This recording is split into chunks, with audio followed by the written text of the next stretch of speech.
Hi, ഇന്ന് ഞാനൊരു ഡ്രസ്സിൻ്റെ റിവ്യൂ ആയിട്ടാണ് വന്നിട്ടുള്ളത്. ഞാൻ ഓൺലൈനിൽ വാങ്ങിച്ചിട്ട് ഫ്ലിപ്പ്കാർട്ടിലാണ് ഞാൻ വാങ്ങിച്ചത്. അതിനകത്ത് വാങ്ങിച്ചിട്ട് എനിക്ക് നല്ല സൂപ്പർ കംഫർട്ടബിൾ ആയിരുന്ന ഡ്രസ്സ്. അപ്പോൾ ഞാനത് നിങ്ങൾക്ക് കൊണ്ട് ഷെയർ ചെയ്യാൻ വിചാരിച്ചു. നമുക്ക് ഔട്ടിങ്ങിനൊക്കെ പോകുമ്പോൾ നന്നായിട്ട് സ്റ്റൈൽ ചെയ്യാൻ വേണ്ടി പറ്റിയ ഡ്രസ്സാണ്. അപ്പോൾ അത് കാണിച്ചു തരാം.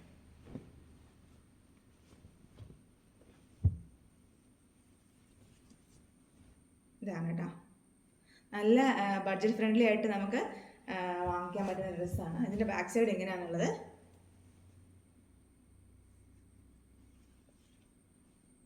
ഡെനിമിൻ്റെ ഡ്രസ്സാണ്, ഒരു ഫ്രോക്ക് പോലെ. ഇതിനുള്ളിൽ ഇടാൻ വേണ്ടിയിട്ട് ഞാനൊരു ടോപ്പ് വാങ്ങിച്ചിട്ടുണ്ടായിരുന്നു. ഇതൊരു 250 അത്രയ്ക്ക് ഉള്ളിന് റേറ്റ്. ഇതിനൊരു 600 രൂപയാണ് ഇതിൻ്റെ റേറ്റ് വരുന്നത്. ഈ ലിങ്ക് ഞാൻ ഡിസ്ക്രിപ്ഷനിൽ കൊടുത്തേക്കാം കേട്ടോ. നമുക്ക് സൂപ്പറായിട്ട് സ്റ്റൈൽ ചെയ്യാൻ പറ്റും. ഔട്ടിങ്ങിനൊക്കെ പോകുമ്പോൾ ഞാൻ ഇതിൻ്റെ കൂടെ ആഡ് ചെയ്യാവേ. നല്ല കംഫർട്ടബിളായിട്ട് നമുക്ക് ഇടാൻ പറ്റിയ ഡ്രസ്സാണ് കേട്ടോ ഇത്. അപ്പോൾ അതിൻ്റെ ലിങ്ക് വേണ്ടവരൊന്ന് കമൻറ്റ് ചെയ്യാം കേട്ടോ. അപ്പോൾ ബൈ.